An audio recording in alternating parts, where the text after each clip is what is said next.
Hello everyone. Gusto ko lang mag-share ng message para sa mga taong nakakaramdam ng guilt, ng shame, ng lungkot dahil sa mga kasalanan nila. Minsan kasi kapag nagkakamali tayo, feeling natin sobrang layo na natin kay God. Nahihiya tayong mag-pray, magbasa ng Bible o lumapit sa Kanya dahil pakiramdam natin hindi na tayo worthy. Pero alam mo ba, hindi hinihintay ni Lord na maging perfect tayo. Bago niya tayo mahalin, lahat tayo nagkasala. Lahat tayo nadapa. Pero ang mahalaga ay marunong tayong bumalik kay God. Kasi ang tunay na pagbabago nagsisimula sa pusong nagsisisi. May mga panahon na akala natin tapos na ang chance natin. Pero hindi ganoon. Hindi ganoon si Lord. Ang grace niya mas malaki kaysa sa pagkakamali natin. Hindi niya tayo sinusukuan. Kahit minsan, tayo mismo sumusuko na sa sarili natin.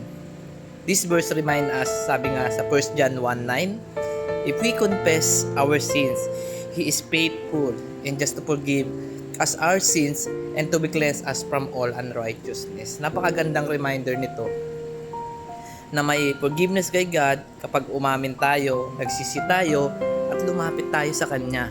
Totoo, handa siyang magpatawad. At gusto ko ring sabihin ito, huwag mong hayaang kasalanan mo ay maglayo sa iyo kay God. Huwag mong hayaan na yung relasyon mo sa Panginoon ay mawala. Kasi mas kailangan mo siya habang ikay nasasaktan, naliligaw, at bumabangon. Hindi ibig sabihin na dahil nagkamali ka, wala ka ng pag-asa. Hindi ibig sabihin na tapos na ang story mo kay God. Laging may bagong simula. Sabi nga rin kung mababasa natin sa Lamentation 3:22-23, His mercies never come to an end. They are new every morning. Every day, may bagong mercy. Every day, may bagong chance. Kaya kung nadapa ka man ngayon, bumangon ka ulit. Pray again, trust God again, and start your day again. At para sa sino mang nanonood nito, na tahimik na lumalaban sa guilt and regret, hindi ka nag-iisa. Mahal ka ni Lord, mahal ka ng Panginoon. At hindi pa huli ang lahat para bumalik sa Kanya.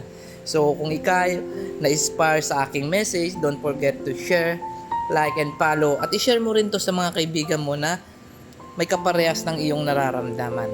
Maraming salamat and God bless us all.